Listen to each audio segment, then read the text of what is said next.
Thank you, comrades. I'm not going to start with the class struggles in Africa or how Europe underdeveloped Africa.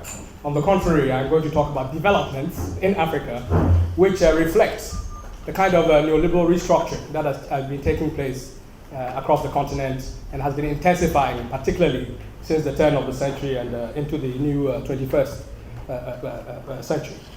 Since 2002, African economies have grown. 6 of the world's top fastest growing economies have been in Africa over this period. We find a number of establishment and neoliberal commentators lauding this progress. Phrases like Africa rising, Africa the new frontier of the global economy, African cheaters, and so on and so forth are all very much in currency at the moment. Papers like the Financial Times, The Economist, and so on and so forth continue to extol the hidden secrets of Africa's growth and encourage foreign direct investment to seek to participate in some of the glories that are taking place in terms of profits and that whole bonanza on the continent. And I think that when you look at the bare figures, that would seem to confirm this outlook. Africa continues to grow, that even in the teeth of the global crisis. Between 2008 and 2009, it suffered a massive recession as a result of the crisis, but bounced back very quickly, mainly on the back of Chinese investments and in particular, more generally, on the back of a boom in global commodity prices.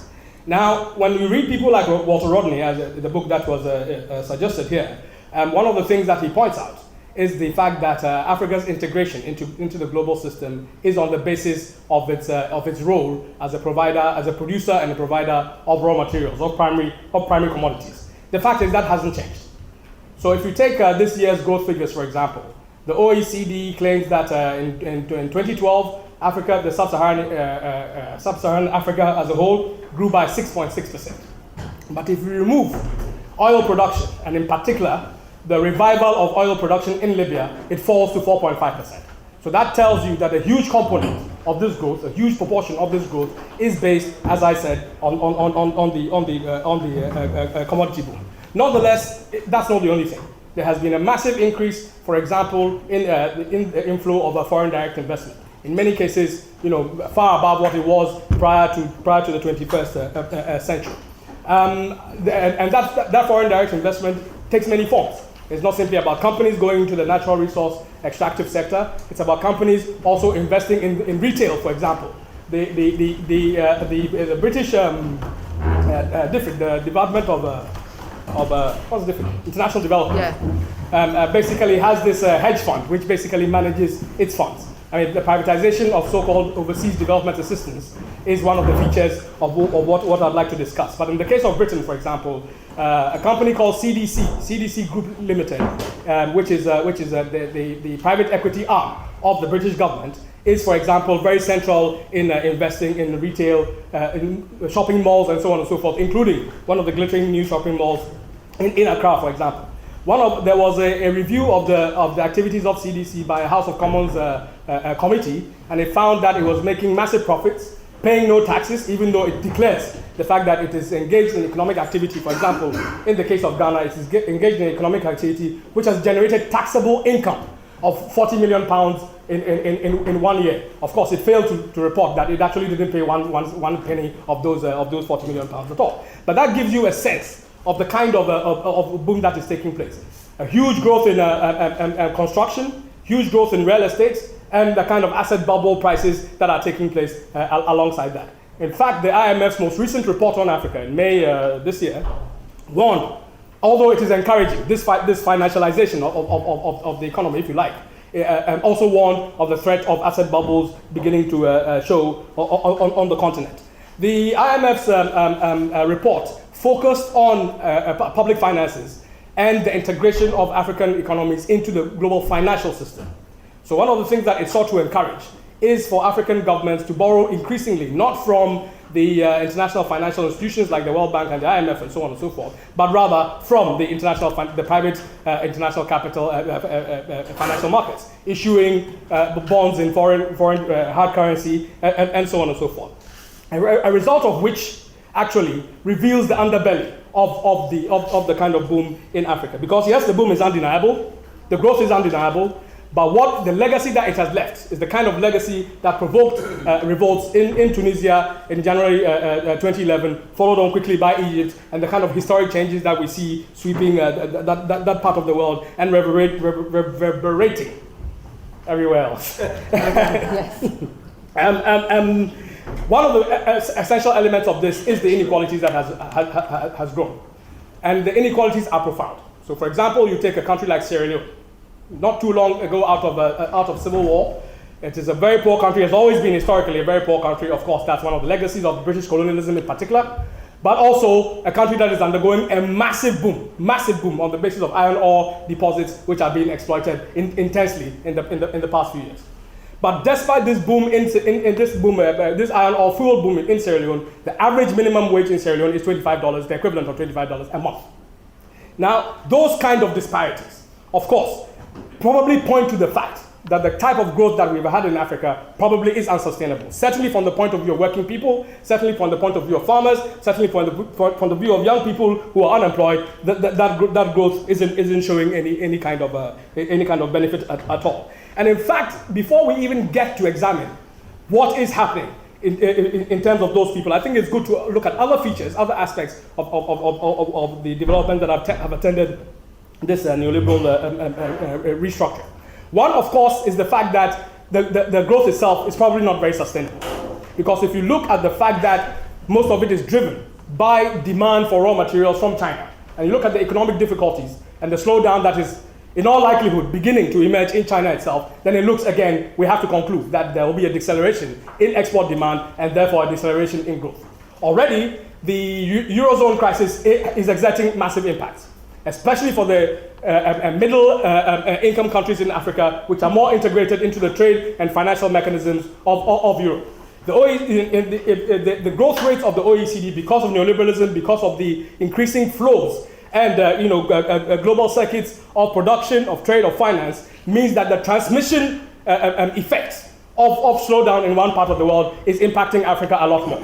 So according to the OECD, if there's a slowdown or if there's any change in the economic performance of Europe, to any 1% change in the economic performance of Europe is transmitted within a year to a 0.8% effect in Africa. So for example, in 2008 and 2009, when African economies contracted by about 5.2%, that meant that that meant for, and that also translates into 800,000 people becoming immediately poor according to any 1% growth. So for example, in Africa, you had about 82 million people being driven into poverty between 2008 and 2009 without even recovering since then, precisely because of the inequalities that I've been describing. The second aspect of the growth is how volatile it is. Because of course it's based on not simply demand for commodities in China, but the fact that the commodities themselves have become, have been encompassed into and increasingly integrated into the global financial markets themselves.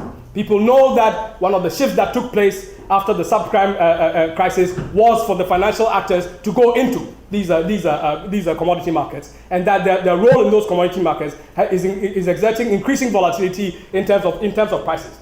One of the things that we see, for example, a consequence of this is of course the impact on food prices across the world and its impact in Africa as well. But of course, I think that in saying so about that double impact, if you like, of China and Brazil and so on and so on, the demand that is coming from there, and of course of the financial markets, you have to bear in mind the potentially disproportionate impacts of those two tendencies.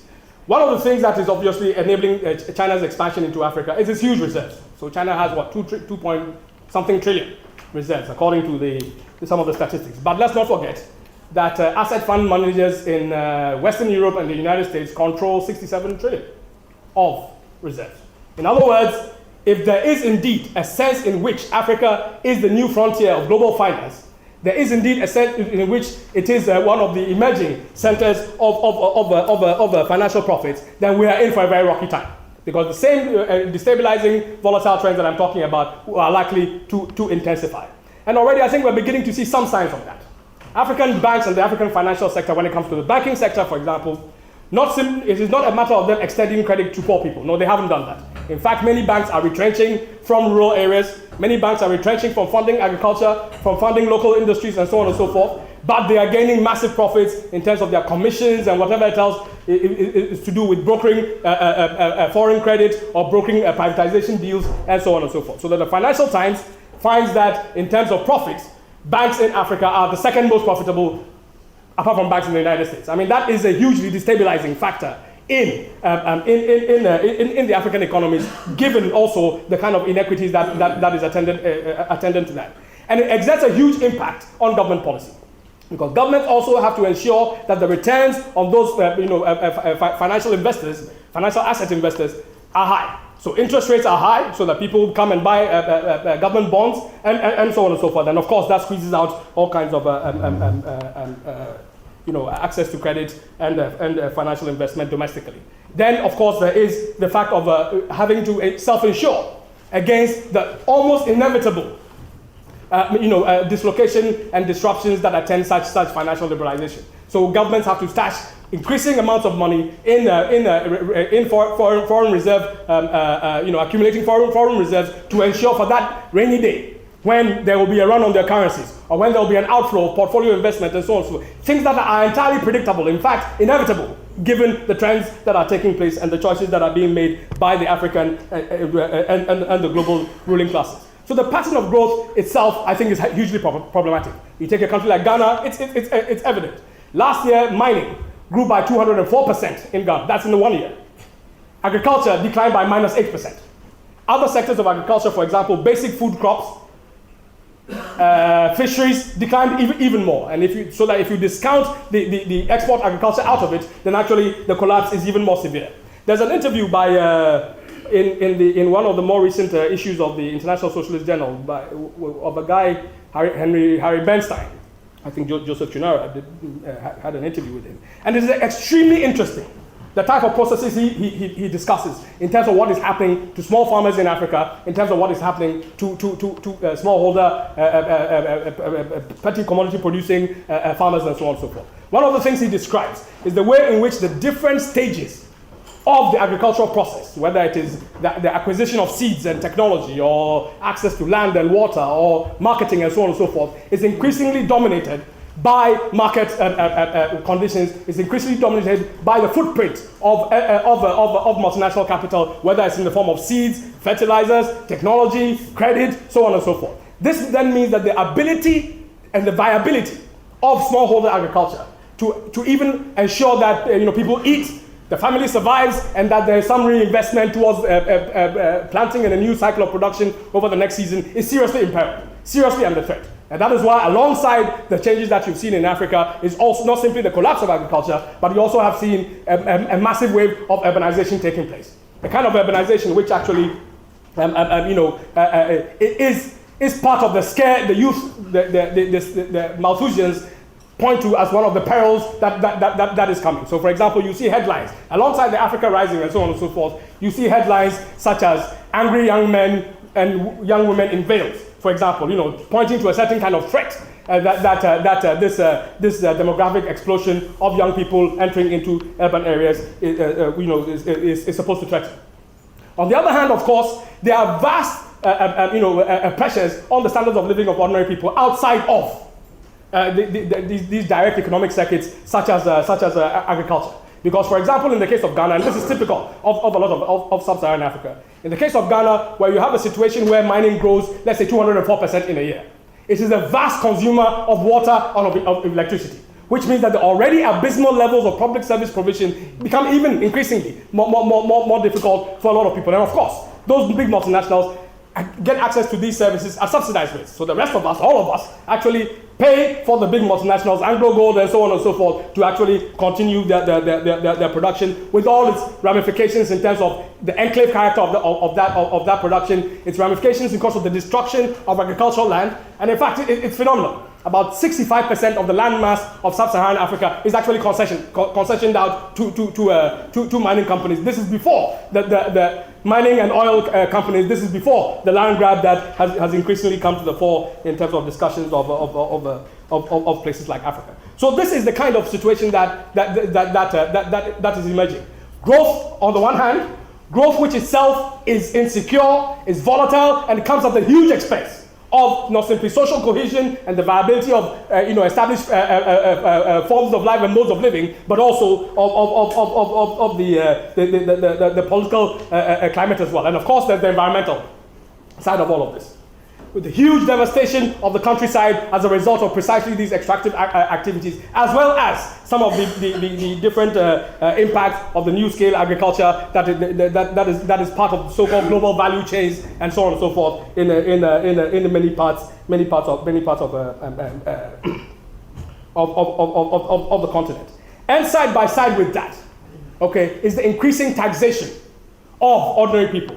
Whether it is indirect taxation in the form of VAT and so on, is massively increasing. At the same time that the IMF is pressing that subsidies on fuel prices, subsidies on water and electricity be removed. So for example, the book on our comrade wrote from Nigeria is about the struggle that broke out in Nigeria in January last year as a result of the petrol increases, the fuel price increases, which was a result of one of these policies. The IMF has come back on full blast. Again, it's the report I referred to has come back full blast, demanding that this ought to be one of the key priorities in terms of fiscal policy in Africa, precisely as I said, to ensure that there is enough reserves, to ensure that there's a fallback position, there's some facts to cut. I'm not referring to myself here. There's some facts to cut when it comes to having to ensure that the circuit of global finance are unimpeded when the next shock comes.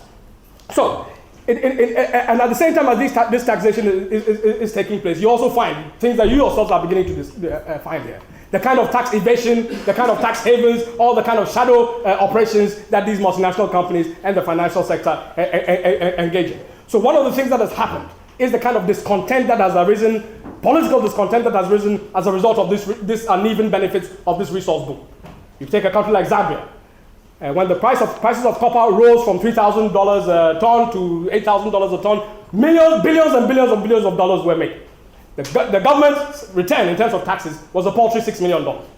And it has to enforce a labor regime, it has to enforce a tax regime which ensures that this pattern takes place. Now, one would have thought for a lot of people that this would then point to the fact that there could be a kind of backlash in terms of a kind of resource nationalism, that the ruling class would recognize that it actually doesn't benefit from these arrangements and that it will seek to ensure that that national ownership, the benefits accruing to countries it increases and so on and so forth. But I don't think that is likely to happen.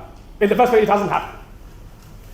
It hasn't happened because when you find cases of resource nationalism, such as you can, one way of describing some of the things that have happened in Latin America, in Bolivia, in Ecuador, in Venezuela, and so on and so forth, we have to understand quite clearly that these are not simply ruling class projects. In fact, they are hardly ever ruling class projects. These are responses to pressures, political pressures from below, movements from below, which then create a political momentum towards this. Otherwise, you will find that in Venezuela, for example, the sector, the ownership in the oil sector are those who are prepared to go along with maintaining the order of things, and those who were opposing some of the moves that were being made in terms of trying to democratize and spread around some of the benefits of the oil boom. I'm not suggesting for any moment that this kind of resource nationalism is in itself a solution to some of the questions that we have to address. So this is the kind of transformation that has taken place. At the same time, people are being squeezed. There's huge accumulation of funds, which, for example, through pension reforms, insurance reforms, piles and piles of money, which speculators both nationally and internationally are grabbing. This was the kind of activity that led to the collapse of between a third and 40% of the entire banking system in Nigeria over a 3-month period, because of the activities that were engendered there. So, given this kind of situation, what then is the political response? As I've said, we can rule out any expectation that the African ruling classes off its own bat, as an autonomous project of its own, will develop some kind of refurbished nationalism as well. This is an important topic in Africa today, given the fact that it's 50 years of the African Union and the whole agenda of African liberation, African unity, and so on and so forth. But it's not an agenda which any of us are about to see in our lifetimes if we leave it to those people, for very simple reasons. In the period at the high point of the structural adjustment programs driven by the World Bank and the IMF, the so-called Washington Consensus, one of the things that happened, of course, was massive privatization of the economy and a massive deindustrialization taking place. So even in the period of the boom, consumption has actually been in the form of expanding imports rather than domestic production filling in the gap. Even when countries attempt to have stimulus, so like Angola, planned to have a stimulus package out of its vast oil reserves, there was what economists call a problem of absorptive capacity.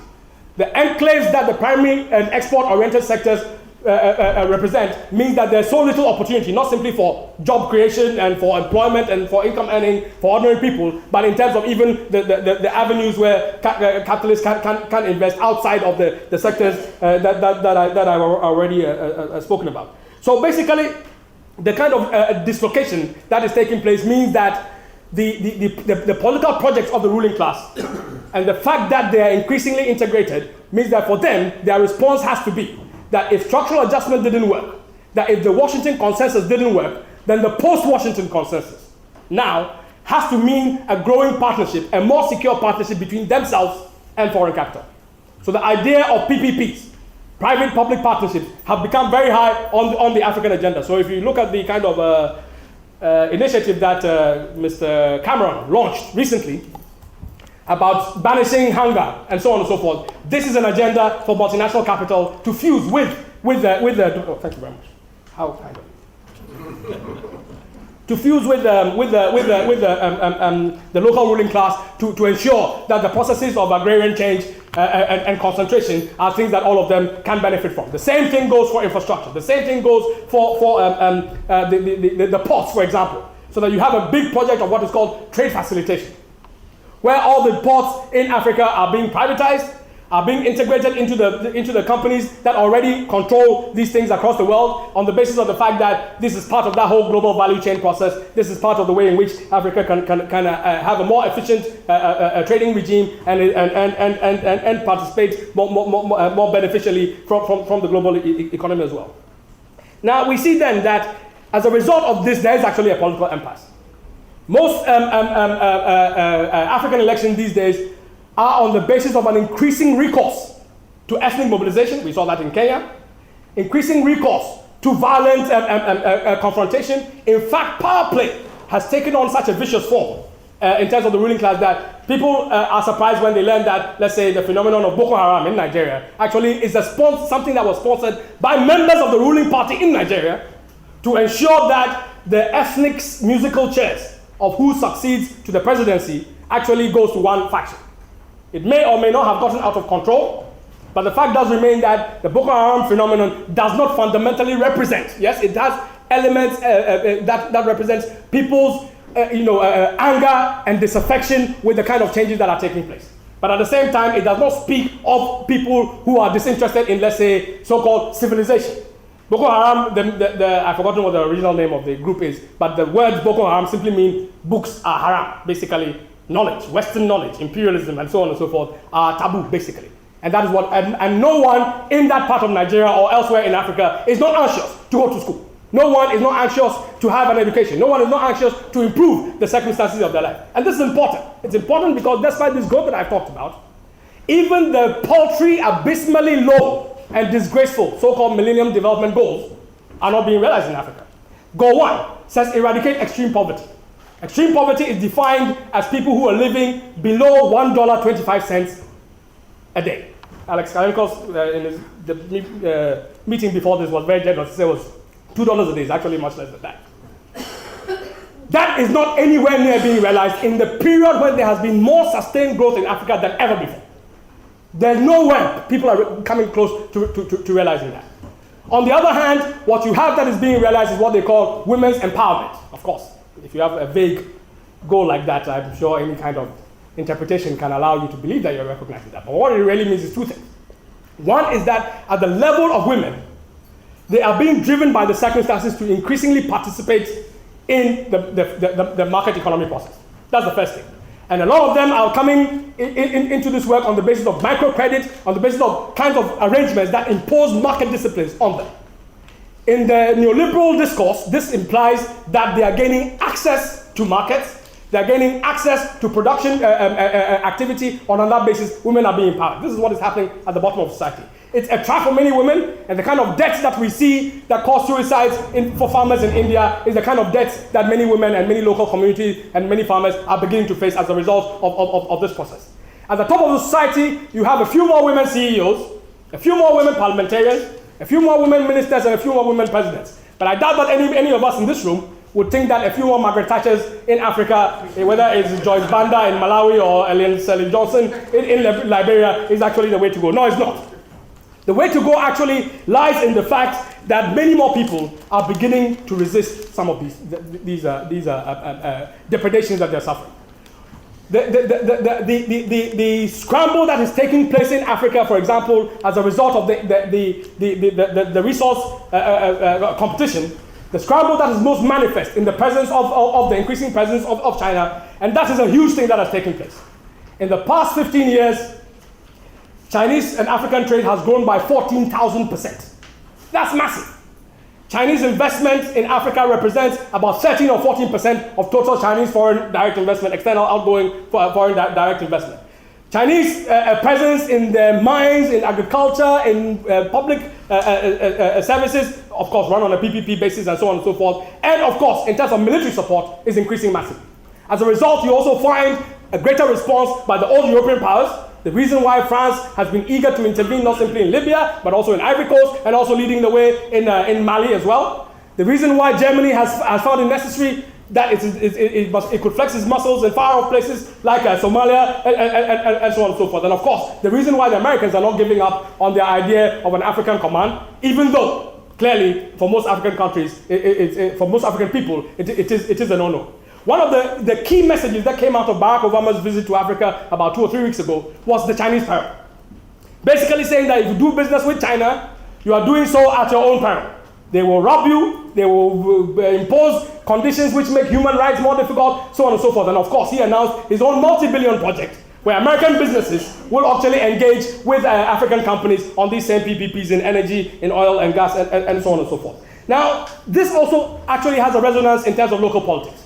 When you have countries like governments like Ethiopia, governments like Kenya, and so on and so forth, making alliances on the basis of these overtures, for example, with the Americans, in the name of addressing radical Islam and Islamic fundamentalism and so on and so forth. This has massive implications even internally, in terms of ethnic populations, in terms of people, religious communities, and so on and so forth. And of course, it also signifies a second element of the point that I made earlier, that the African ruling classes are not about to break from their relationship with the global ruling classes. They are probably only going to seek some better terms that allow them to do so. These better terms also involve the direct use of public finance in these projects. And so there is a direct correlation between this ruling class agenda and the kind of struggles that are taking place across Africa. Public sector pay, for example, has become a big thing.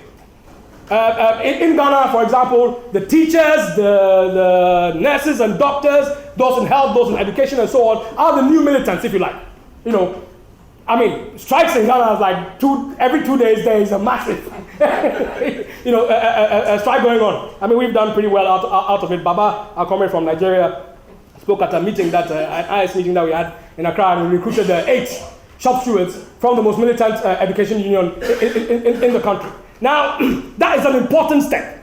It's an important step because the militancy and the anger that is taking place is a militancy which says, yes, we want our share. Yes, we want entitlements as well, but it's not always a militancy which is oriented against fighting against capitalism itself.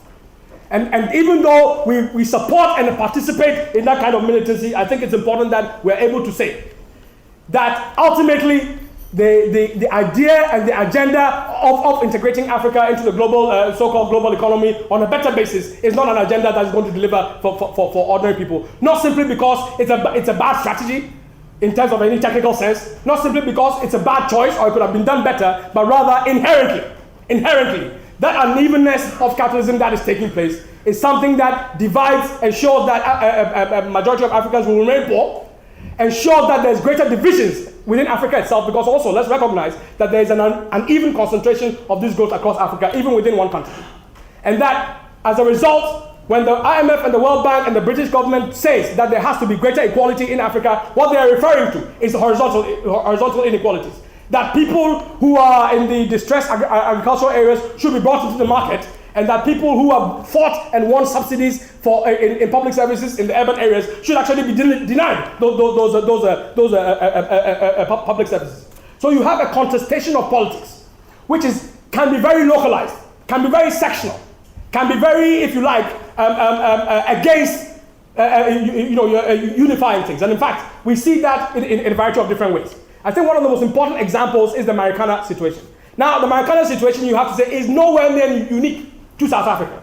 Because in the period of structural adjustment, the social partnership of the trade union leaders and the labor movement to ensure that the attacks that they got was minimized somewhat in their mind, has ensured that over time, the legacy of most trade union leadership in Africa for the past 20, 15 years and so on and so forth is a horrible one. It's just like very similar to what you see at the National Union of Mine Worker Leaderships in South Africa. But then it also means that the credibility that they have to intervene and hold back struggles is actually weakening. When I refer to the public sector strikes, not just in Ghana, but in places like Malawi, Botswana, so on and so forth, what is critical about it is the degree to which majority of those strikes are what you call unofficial strikes, wildcard strikes. 90% are unofficial wildcard strikes. And the kind of networking that is taking place across unions is the kind of thing that we should encourage.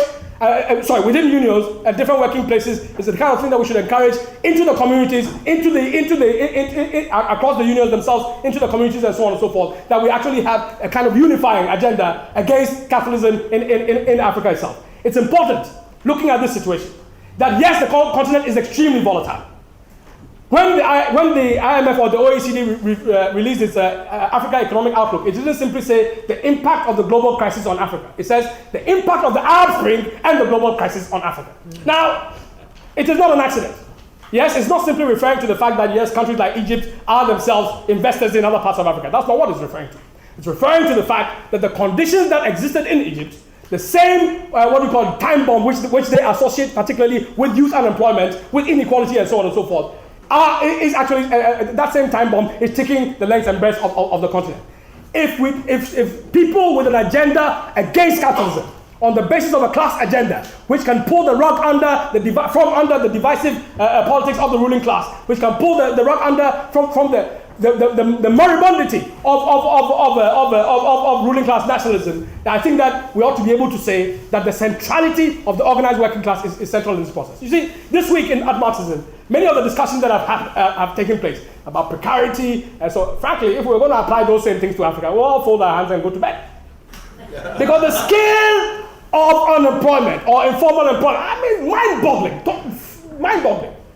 But what is not mind-boggling about it is the way the economy functions, and the way it depends on core sectors of the workers, and the way in which those informal sector people, those rural people, those unemployed students and so on and so forth have common interests and come from the same families as the workers themselves. So it's important that those arguments, are not taken too far and too seriously. I'm sorry. They may point to different types of realities. But we think, in our experience in Africa, in terms of what is going on today, what is likely to happen when the Chinese growth slows down, what is likely to happen when the financial volatility increases, we think that is not the time to deny or diminish in any way the centrality of the organized working class. It is even more central now than ever before. And on top of that is the politics that is oriented on that. The politics of class unity, of unity across the class, the politics of ensuring that revolutionaries are the center of all the struggles and all the struggles of the oppressed and the exploited, the politics of ensuring the primacy of revolutionary socialist organization. Thank you. I just want to make a couple of points. My name's Tom Bradley from Manchester.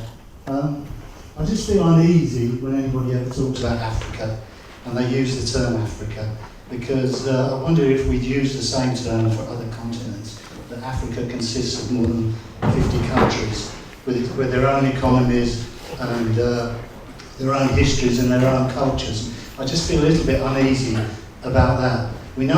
People know about particular parts of Africa, and I know quite a lot about Ethiopia, because I've lived in Ethiopia, and I know about the history and the traditions and the resistance movements that go on in Ethiopia. I know, for instance, that 2 weeks ago there was a massive demonstration in Addis Ababa of thousands of people against rising prices.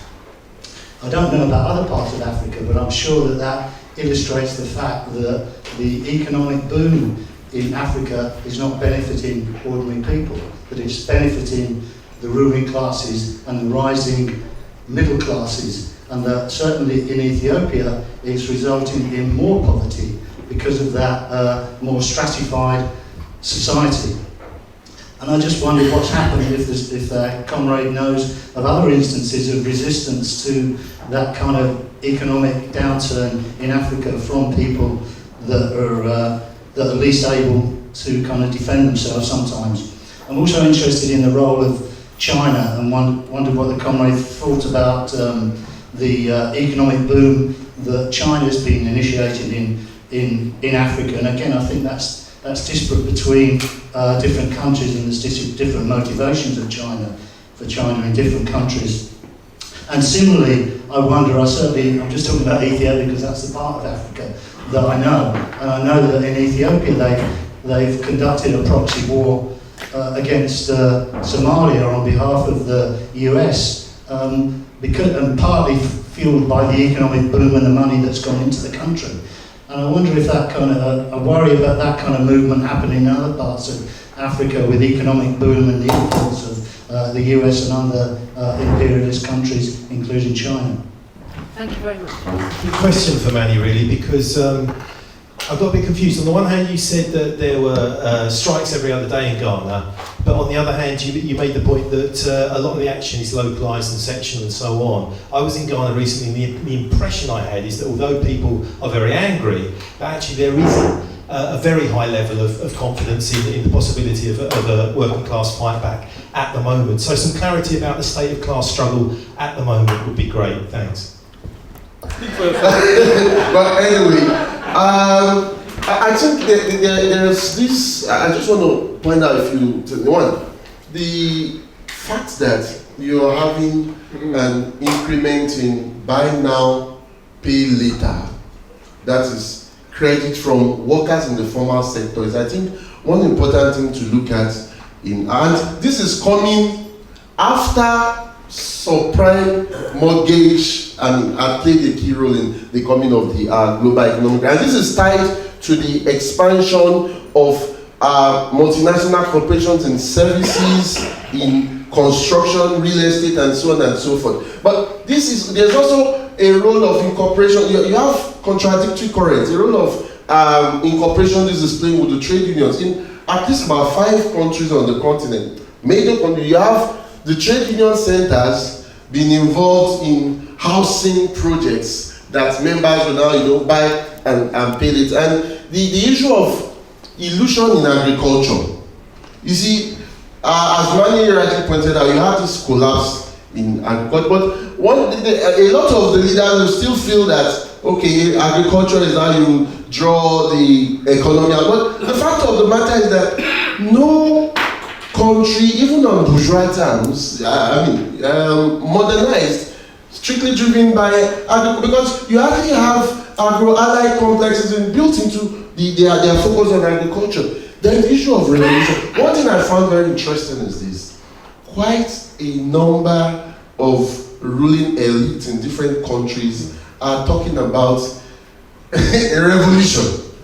For different reasons. For some, it's, as Manny pointed out, as electioneering gambit. If we don't get elected, you have this revolution coming. But like in Nigeria, between 2008 and particularly this year, you have had 2 different former heads of states say, look, the way things are now, the unemployment, you're going to have a revolution here. In March, the immediate past head of state, Obasanjo, said this. Then just a few days back, the serving speaker said it. And before him, 2 years back, the speaker before him said it. I think this showed the fact that they can... 1 minute. 1 minute, all right.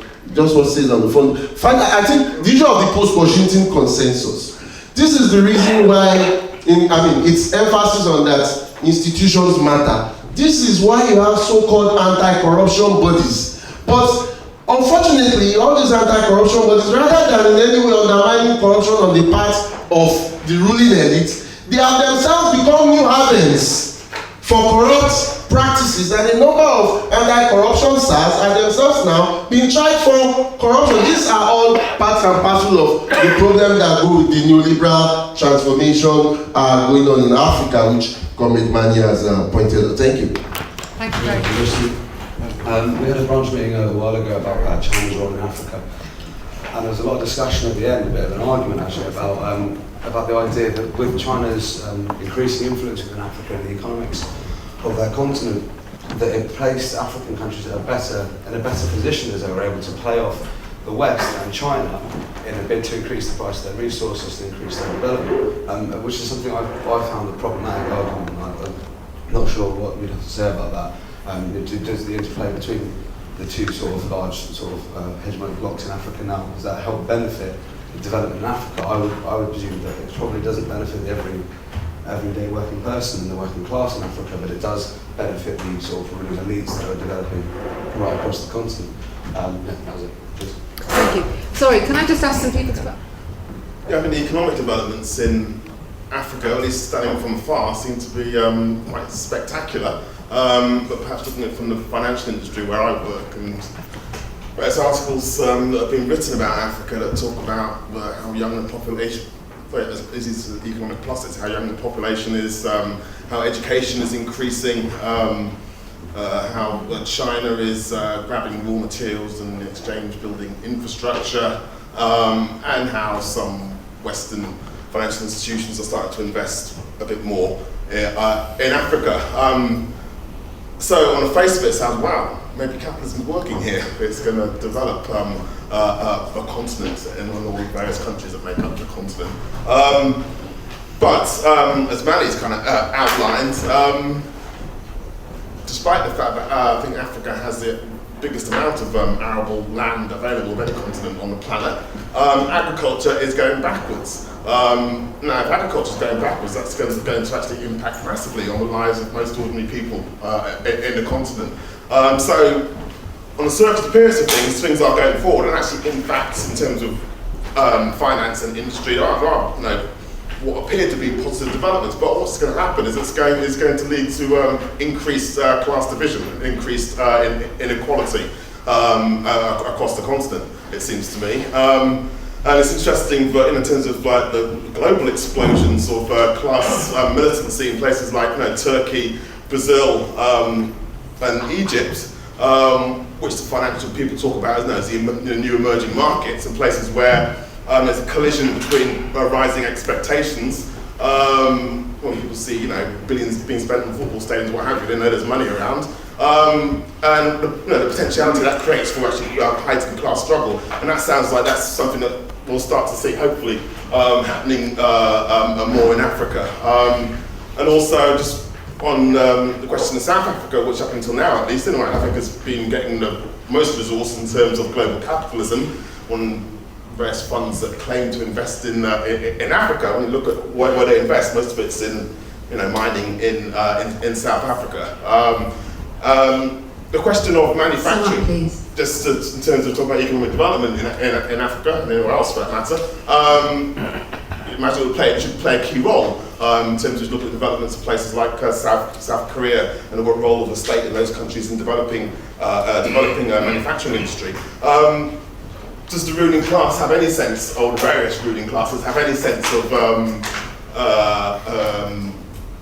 that they can begin to domestically develop plans which overcome some of the biases of international financial capital? Are they attempting to resurrect old schemes of economic development which talk about state planning, in other words?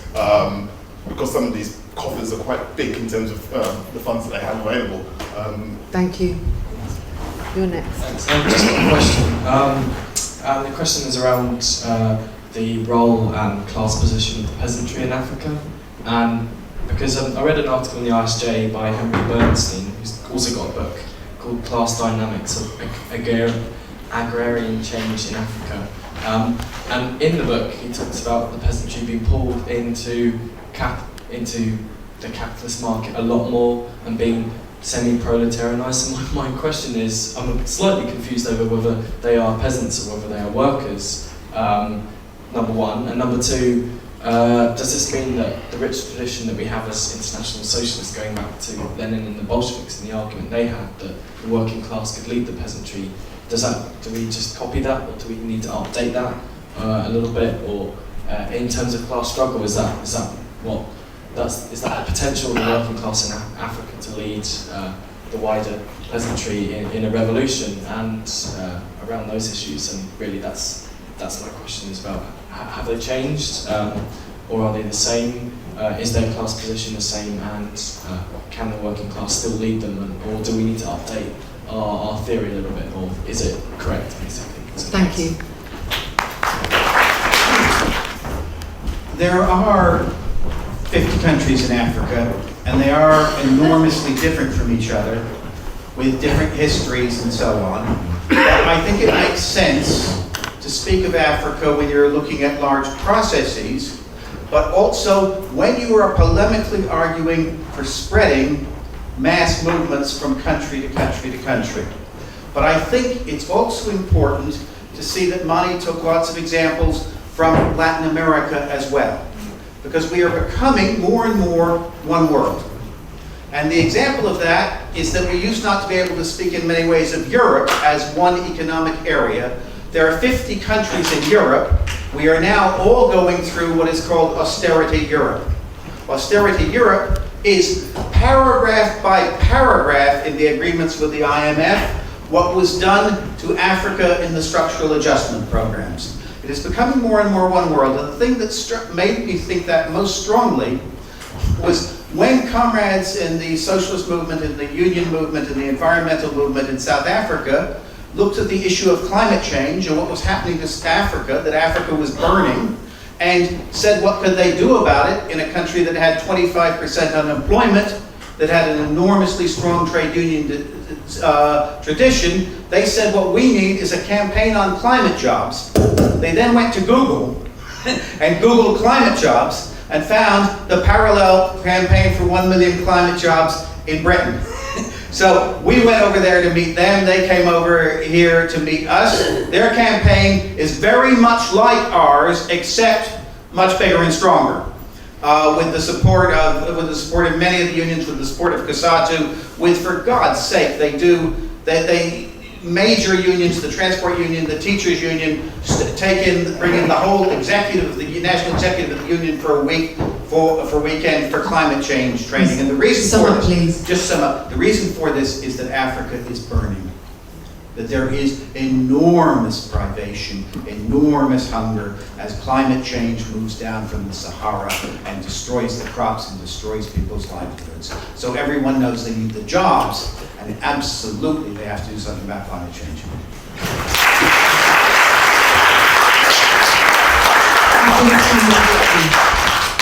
Hi, I'm Ken, I'm a socialist worker. But I think the interesting thing about why we should talk about Africa is actually a very interesting idea altogether. I do think it's actually very useful to talk about Africa for a number of reasons. One is that a lot of countries, particularly in sub-Saharan Africa, have lots of features in common, and also that people have linked with other things that like parts of North Africa, and in the way that the IMF has treated them and the way that economies have developed under imperialism.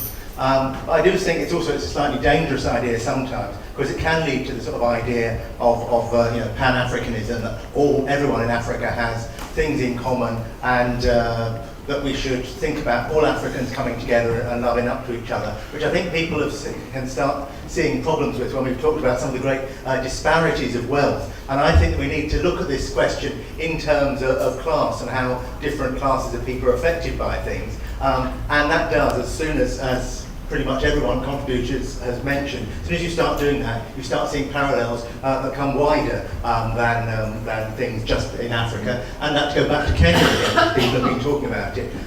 The MPs in Kenya have just voted themselves a pay rise. In fact, there's been a row about it. They voted themselves a $10,000 a month pay rise. And people said, oh, that's quite a lot.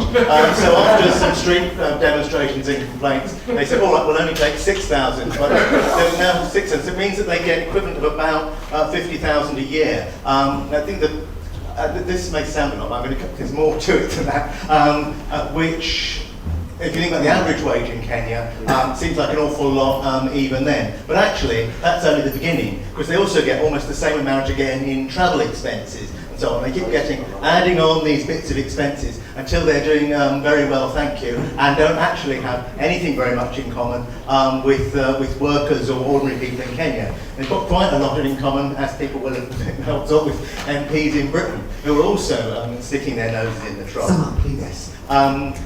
I was going to say something wise about the peasantry, but I'll leave that to someone else. Okay, thank you.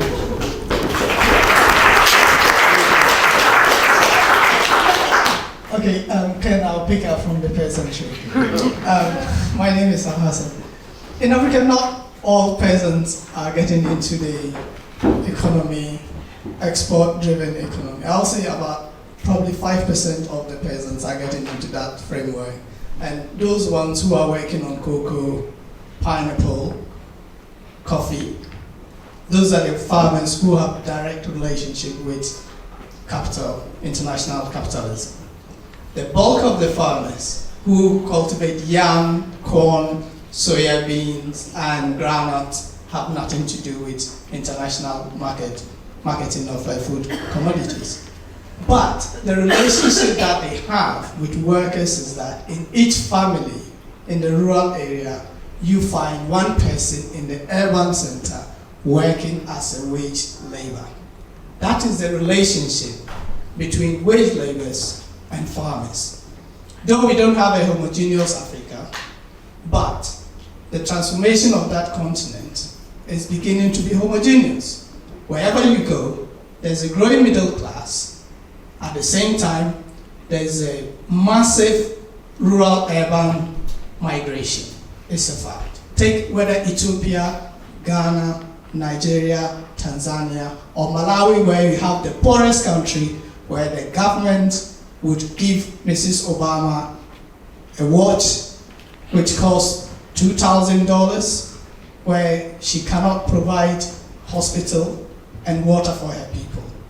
That's the reality. So there's a strong linkages between the farmers and the workers, not through production, but in terms of family relationship and the monies that the urban community contribute to the rural area. So when there is conflict in the urban centers, it can roll over into the rural areas. And that's where you can draw the linkages between the struggles from these two communities. Thank you, Kwame. Thank you.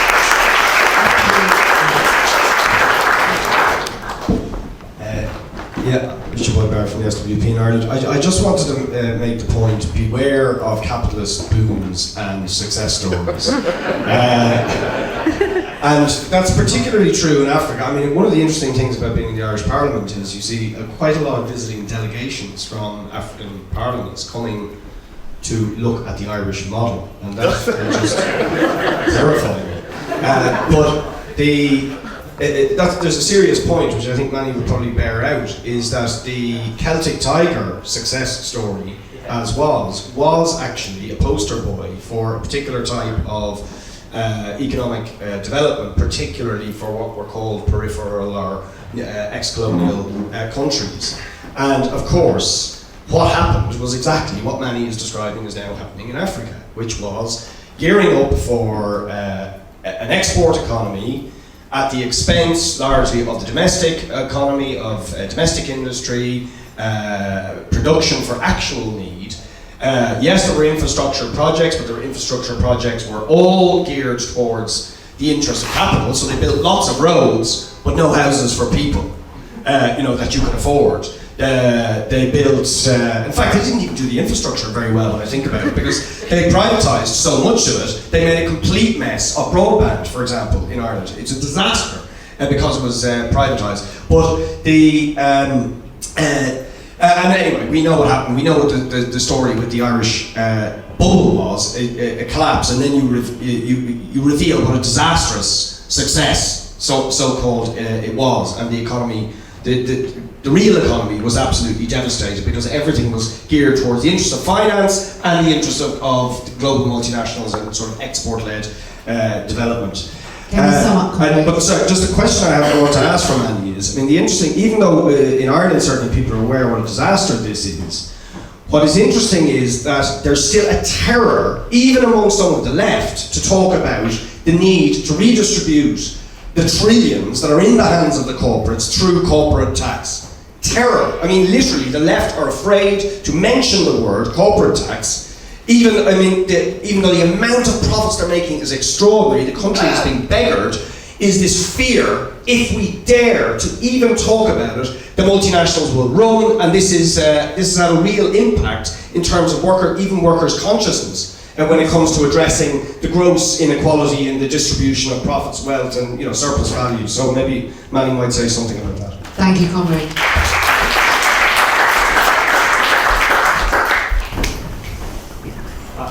Hello, Rory from Bristol SWP. Manny touched on, obviously, you shouldn't use the word precariat in terms of an informal sector. I think that's quite true. You should actually probably call it, I think yesterday Kevin Dugan would call it the insecurity of labour. And I think that's a far better term that you would use, because that's obviously within the informal sector, they're just more insecure within the terms of their exploitation. And I just wanted to touch on and ask the question, with the way that the multinationals are going in and they're actually affecting seeds and stuff and trying to, privatise that towards themselves, will that actually lead to changing the nature? I know that you touched on what was happening with will the rural workers and farmers through that process eventually kind of become a rural proletariat, like a rural working class? And is that something that you can see that will develop within the future? And I know Paddy just mentioned we did have a discussion about Africa and China's relationship in our brands and actually imperialism. And what we discussed is, and I would like to hear what you were going to say on this, is that there was two kind of, because the imperial powers are actually fighting over the resources of Africa. China are using their wealth and their capital in terms of an imperial project, where America are projecting it through their military power. I just wondered if you wanted to touch a little bit on that. That would be great. Thanks. Thank you very much. And this will be our last speaker. I think one of the biggest problems in Africa is unemployment, and the figures talked about it across sub-Saharan Africa, and in fact North Africa as well. Usually includes subsistence farmers and maybe homeowners with a minimum wage earner. But it is the biggest problem, I think, and there are not enough savings in Africa to provide the investment needed to solve this. So, in my opinion, it's absolutely dependent upon foreign direct investment. And also access to cheap credit. Now, there is a global commodity price boom, but also I think that's largely decoupled from the rest of Africa's economy. And the point I was trying to make there is there's not actually, I don't think, a boom like there was in Ireland, for example, which is, I think, completely different. And you should be looking to attract more foreign direct investment, in my opinion. And the biggest obstacle to that is the idea of corruption and crony capitalism. And I think that is probably where effort should be focused. I think some ideas that talked about in the UK are completely inappropriate for Africa.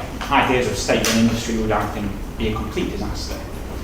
I also think what you touched upon, you actually mentioned Zambia in terms of transfer pricing by mining corporations out of the country. That's actually, in the last 4 months, they've introduced capital controls to control that. And if they were to do that, then replicate that across other countries and maybe a few other changes, they could really benefit from more FDI. And it is possible, I think, to manage it in the right way to increase investment and bring down employment.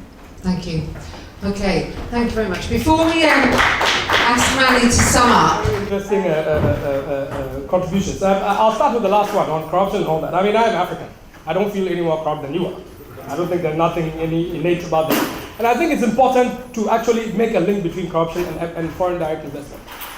One of the biggest corrupting influences in Africa is foreign direct investment, for a very simple reason. If you have vast amounts of pooled resources, productive assets, which in the previous period of industrialization has been amassed and is being handed over to private capital, and there are different elements of private capital competing for it. Obviously, for them, whichever way it's best to influence the process, you'll do it. If you're making inroads into markets, okay, where you are seeking a monopoly position, or at least a cartelized type of position, that's what you do. In fact, I'll tell you to go to a British website cornerhouse.com. They will tell you how the export credit agencies, the development finance institutions, which I said these days are essentially private shadow banking operations, and so on and so forth. It is massive, really massive.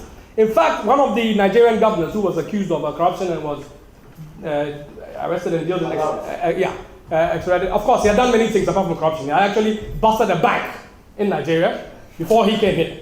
Now, it was shown that those two British hedge funds, Actis and what's the other one?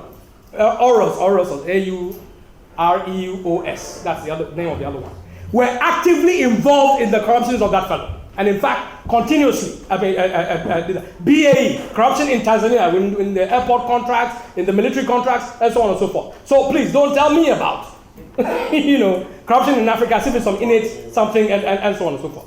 One of the things which my comrade Baba said in reference to corruption in an earlier meeting in Africa at Marxism this week, isn't Marxism great? You can get to discuss everything.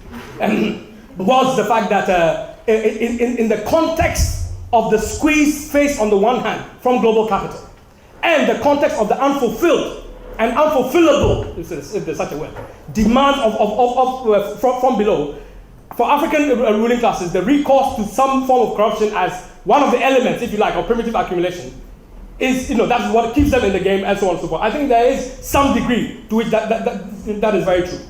And the dependence on foreign direct investment, we have to again declare the amount of capital, finance, surpluses leaving Africa to the West is far more than any foreign direct investment comes in.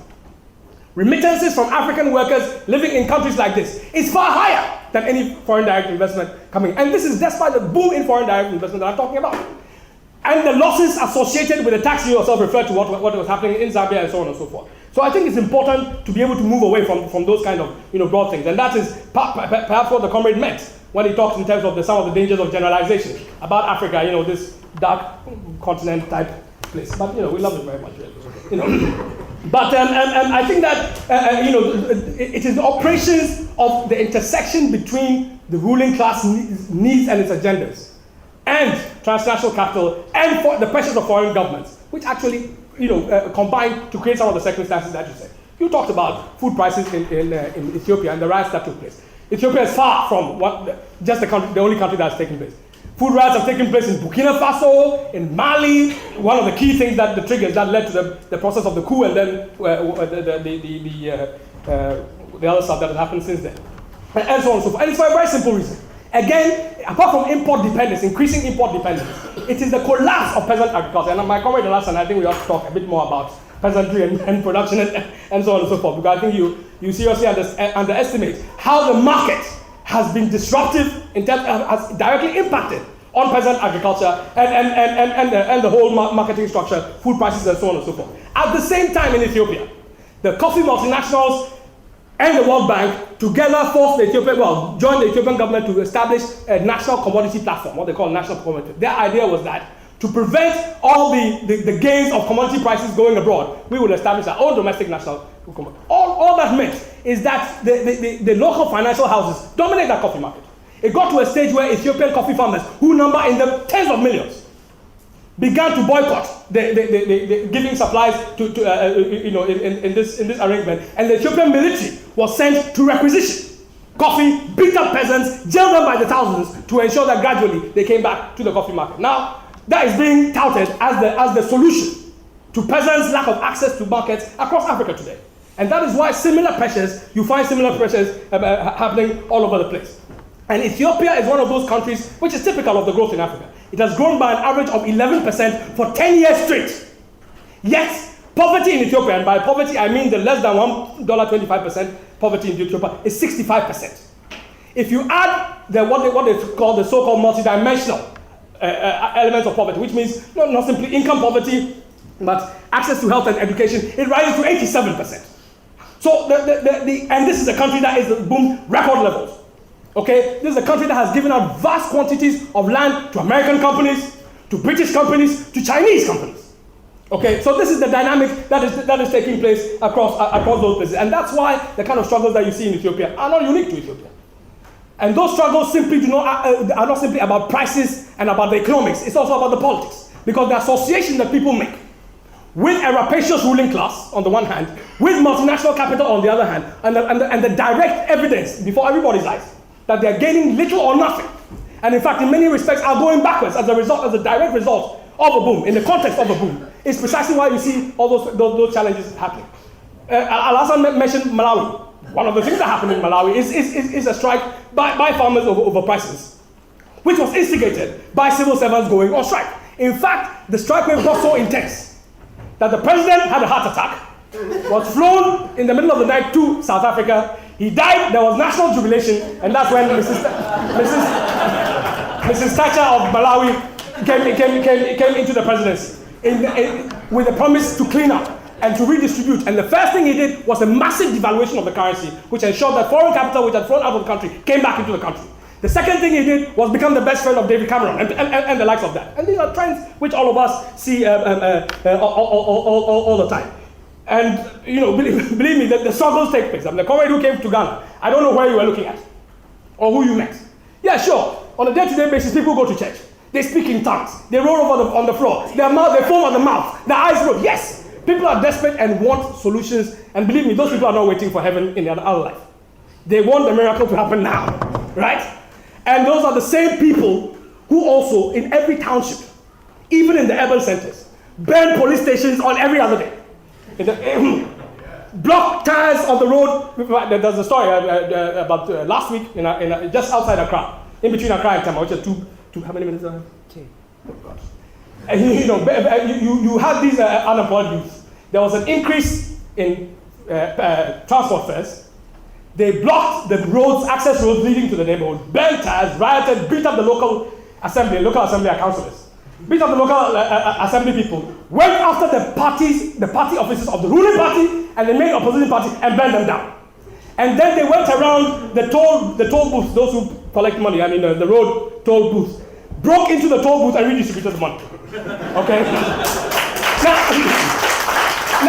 Now, these are occurrences, that level of rage, that elemental rage, attacks around land, attacks on chiefs, it's rampant. There's no way around it. And on top of that is the kind of dislocation that people are fighting in terms of, let's say, mining companies and so on and so forth. Access to land, access to water, access to grazing rights in terms of pasture land and so on and so forth. And the rapid rates of the destruction of the means of their livelihood. Jonathan Neal was talking about the climate change. But what people have to understand, the rate of dissipation of natural resources now is phenomenal. Between 1995 and 2005, Africa's share of forest cover fell from 29% to 6%. 10 years. That is massive by any account. Pasture land almost gone. Oil and gas, well, those remain high and so on and so forth. And at the same time, the contradiction is agriculture is collapsing. That is why Africa still has the biggest share of arable land in the world. People are farming the most marginal lands and so on and so forth. But at the same time, they are able to give out these huge parcels precisely because of that. And that is why the scramble for Africa, the intensity of imperial competition is growing, because there are resources to be had. On the back of people's poverty, on the back of their deprivation, there are resources to be had. And those resources increasingly are resources which are actually being squeezed directly from people. That is why public financing is playing the role that it's currently playing. The private public partnerships and so on and so forth. The last point I want to make, because is about the peasantry, really. The truth about the peasantry, basically is that markets and market operations have affected them far more than the 5% that Al-Hassan is talking about. By far. Otherwise, you wouldn't have the scale of collapse in agriculture that we're talking about. That's the first thing. The second thing is, as I described, that the production circuit itself is being constantly, dominated and encompassed by multinational companies, by financial networks, local and foreign, and so on and so forth. The third thing is that people have to compete as agricultural producers with the price of land for other resources. If you are, let's say, in South Sudan, and a huge, many hundreds of square kilometers have been given over to a hedge fund in Texas, who promised their investors a return for 49 years of a minimum of 15% a year. The value of land, agricultural land, actually becomes something that has to compete with that type of return. It has to compete with real estate. It has to compete with so on and so forth. And this is the kind of logic that is underplayed. Comments I have to end here now. But the question about the peasantry and its semi-proletariat becoming workers is a fact. But the links between workers and peasants is also at the level of production itself. Workers too depend on peasant production as part of their wage packet. In fact, African workers are deemed to be paid too high because peasant agriculture is unproductive. In other words, peasant agriculture is the sector of the economy where capital intensity is so low, productivity is so high, so that the wage basket that workers' wages form doesn't go down. In other words, from that point of view, economists think and governments say that African workers are actually overpaid. Believe it or not, the $25 is an overpayment in terms of the kind of values that are being generated. The point is that whether it is in the area of services, whether it's in the area of inequality in general, whether it's in the area of class struggle, we have common interests. The critical thing is not to fight alone. That's the confidence that you may not notice. People will fight. People will be angry. The point is for us to be part of the process of improving the targeting of that fight. Its effectiveness is power to sweep away so that all of us will be confident that being African is a good thing. Thank you.